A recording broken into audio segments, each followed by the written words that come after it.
Hello guys, this is Bhushan Gaikwad. Again आप सभी का स्वागत करता हूँ फिर एक बार इस नए वीडियो लेक्चर में। दोस्तों, इस वीडियो लेक्चर में हम लोग डिस्कस करेंगे स्टोमेटल एपरेटस के बारे में। तो बेसिकली हम लोग प्लांट वाटर रिलेशन के लास्ट टॉपिक्स पे आ चुके हैं।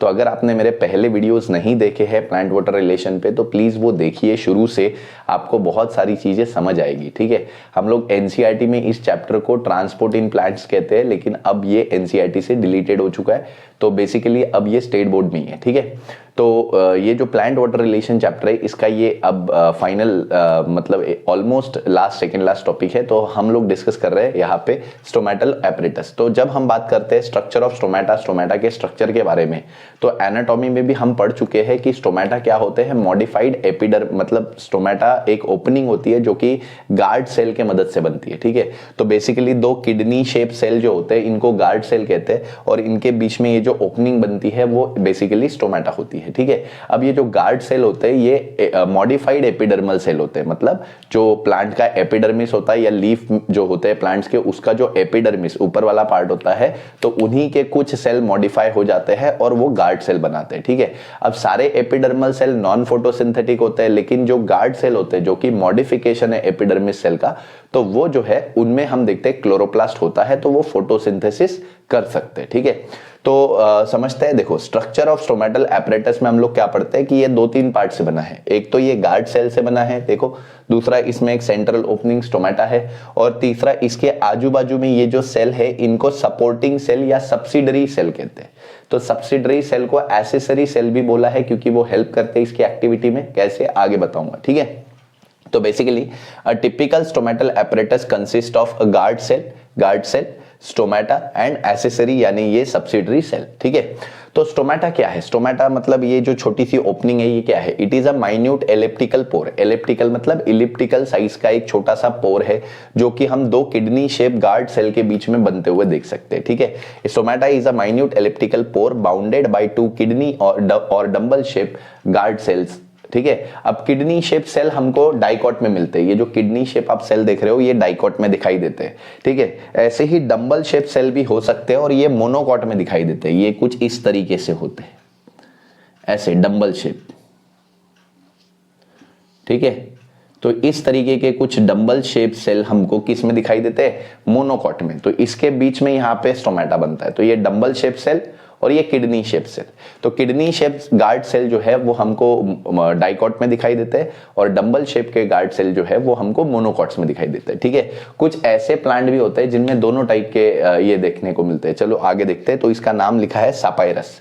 ठीक है, साइपेरस नाम का ये जो प्लांट होता है उसमें दोनों टाइप के सेल देखने को मिलते हैं। ठीक है, तो guard cells are modified epidermal parenchyma cell, ये तो हमने देख लिया। Next, they are kidney shape in dicots, ये भी हमने अभी बताया, and dumbbell shape in monocots. ठीक है, इसके अलावा कुछ ऐसे प्लांट होते हैं जैसे साइपेरस जिसमें बोथ किडनी और डंबल शेप के सेल प्रेजेंट होते हैं। ठीक है, तो बेसिकली हमने ये देखा कि स्टोमेटा जो है या स्टोमेटा का ये जो पूरा एपरेटस है, स्टोमेटल एपरेटस, ये तीन पार्ट से बना हुआ है। एक है गार्ड सेल जो कि किडनी या डंबल शेप हो सकते हैं या दोनों भी हो सकते हैं प्लांट में। दूसरा, एक सेंट्रल इलिप्टिकल ओपनिंग जिसको स्टोमेटा कहते हैं। और तीसरा, इनके आजू बाजू में सपोर्ट करने वाले ये ब्लू कलर के ये वाले जो सेल है इनको सब्सिडरी सेल। बाकी ये जो बाहर वाले सेल आप देख रहे हो ये एपिडर्मल सेल है, जो नॉर्मल एपिडर्मल सेल है जो फोटोसिंथेसिस नहीं करते, सिर्फ प्रोटेक्शन देते हैं। ठीक है, आगे हम लोग क्या देखते हैं कि guard cell are living nucleated and having unevenly thickened wall. मतलब ये सेल लिविंग है, ऑब्वियसली पैरेन्काइमा सेल है। तो प्लांट में तीन टाइप के सेल होते हैं, पैरेन्काइमा, कोलेन्काइमा, स्क्लेरेन्काइमा, जिसमें पैरेन्काइमा लिविंग होते हैं, कोलेन्काइमा लिविंग होते हैं और स्क्लेरेन्काइमा नॉन लिविंग होते हैं। ठीक है, तो वैसे ही क्योंकि अब ये पैरेन्काइमा सेल है तो ये बेसिकली क्या है? लिविंग सेल है। ठीक है, दूसरा, उसकी जो वॉल है उसकी थिकनेस अनइवन होती है। इन गार्ड सेल की जो थिकनेस होती है वॉल्स की वो अनइवन होती है। अब इसका फंक्शनिंग कैसे होता है वो इनकी वॉल पे ही डिपेंड करता है। देखिए, एक बार हम लोग अच्छे से समझते हैं कि गार्ड सेल की ये जो इनर वॉल है, इनर वॉल, ठीक है, ये वाली जो वॉल आप देख रहे हो इनर वॉल, ये काफी आपको थिक दिखाई दे रही होगी। ठीक है, ये इनर वॉल काफी आपको क्या दिखाई दे रही है? थिक दिखाई दे रही है। This is inner wall is thick and, और इस थिक इनर वॉल के वजह से ये क्या करता है? एक तरीके से प्रेशर होल्ड करता है और ये इनइलास्टिक होती है, मतलब ये स्ट्रेच नहीं होती, बनती नहीं। ठीक है, और ये लैटरल वाली जो वॉल है, लैटरल जो कि जिसको हम बाहर की आउटर वॉल कहते हैं, ये थिन होती है। ये देखो, ये थिन होती है। ठीक है। तो जब इसके अंदर क्या आता है, पानी आता है, तो पानी की वजह से सेल टर्जिड हो जाता है। टर्जिड का मतलब सेल अंदर से पानी से भर जाता है, और भरने की वजह से फूल जाता है। तो फूल जाता है तो प्रेशर इस पे एग्जर्ट होता है, तो ये वॉल क्या होती है, ये वॉल एक तरीके से ऐसे फूल के तन जाती है, इलास्टिक हो जाती है। ठीक है। और इसके वजह से अब यहाँ पे ये वाली वॉल पे प्रेशर आता है, तो ये वॉल जो है ये इलास्टिक तो नहीं है, तो ये क्या करती है, अंदर की तरफ इस तरीके से ये होती है, पुल होती है। तो ये स्टोमेटा जो ऐसा क्लोज होता है, दिस क्लोज स्टोमेटा, ये ऐसा ओपन होने लगता है। ठीक है। तो ओपन होता है स्टोमेटा, इसको बोलते हैं ओपनिंग। अब आप बोलोगे पानी अंदर आने की वजह से स्टोमेटा ओपन हो रहा है, बट पानी अंदर क्यों आ रहा है?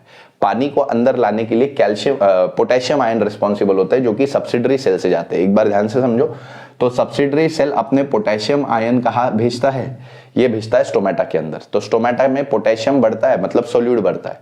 तो सोल्यूट को ये करने के लिए, बैलेंस करने के लिए यहाँ पे क्या होता है, सॉल्वेंट भी बढ़ता है, मतलब पानी बढ़ता है। अब पोटेशियम ऐसे डायरेक्टली नहीं चले जाता, उसके पीछे एक थ्योरी है जिसको हाइड्रोजन पोटेशियम पंप थ्योरी या पोटेशियम मैलेट थ्योरी कहा जाता है। ठीक है। अब वो क्या होता है वो आप लोग सर्च कर सकते हैं। वैसे यहाँ पे जो पोटेशियम जाता है वो मैलेट के साथ रिएक्ट होकर पोटेशियम मैलेट बनता है, फिर ये पोटेशियम मैलेट का कॉन्सेंट्रेशन गार्ड सेल में बढ़ते जाता है।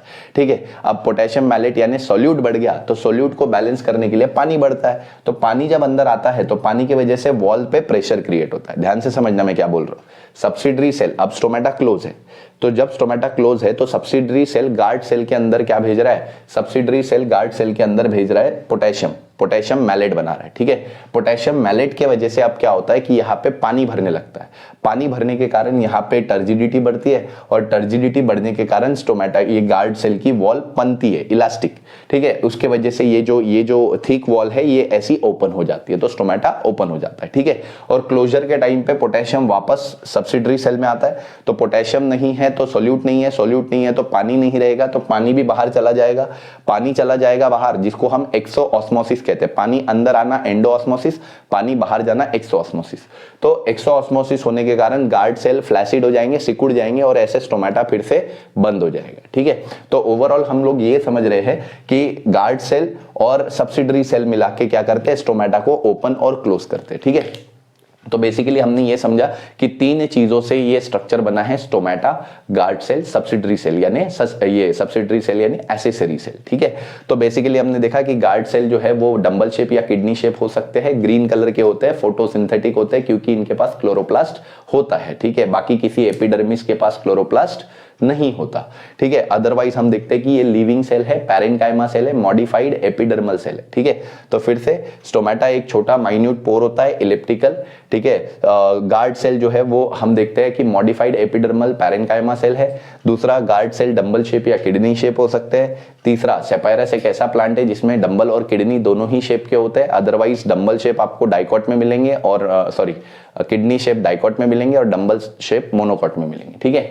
Guard cell living nucleated cell है, हमने बोला। इसकी wall thick and uneven thickness इसकी वॉल में है। इनर वॉल ज्यादा थिक है और आउटर वॉल थिन है। ठीक है। तो यही हम यहाँ पे पढ़ रहे हैं। इनर वॉल टुवर्ड्स स्टोमेटा जो वॉल है वो काफी थिक और इनइलास्टिक है, और लेटरल वॉल जो थिन और इलास्टिक है। तो जब पानी अंदर भरता है तो थिन वॉल पे प्रेशर क्रिएट होता है, और थिक वॉल में ऐसी ओपनिंग आ जाती है। ठीक है। नेक्स्ट, ड्यू टू एंडो या एक्सोऑस्मोसिस ऑफ गार्ड सेल, ठीक है, it can change their shape and open और क्लोज द स्टोमेटा। तो मैंने बोला कि पानी के अंदर आने की वजह से यानी एंडोऑस्मोसिस की वजह से गार्ड सेल का शेप चेंज होगा और वो अपना स्टोमेटा ओपन करेगा।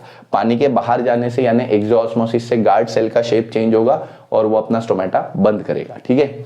Next, guard cell contain chloroplast. हमको पता है गार्ड सेल एकलौते ऐसे एपिडर्मल सेल है जो क्लोरोप्लास्ट कंटेन करते हैं, मतलब पूरे एपिडर्मिस में गार्ड सेल मॉडिफाइड एपिडर्मिस है और उन्हीं में क्लोरोप्लास्ट होता है, तो इसी वजह से वो फोटोसिंथेसिस कर सकते हैं। तो हेंस हमने बोला they are the only epidermal cell which are capable of photosynthesis. आगे, through stomata of guard cell excess of water in the form of vapor is lost, that is transpiration. तो ये हमने ऑलरेडी पढ़ रखा है कि सबसे ज्यादा ट्रांसपिरेशन स्टोमेटा के थ्रू होता है।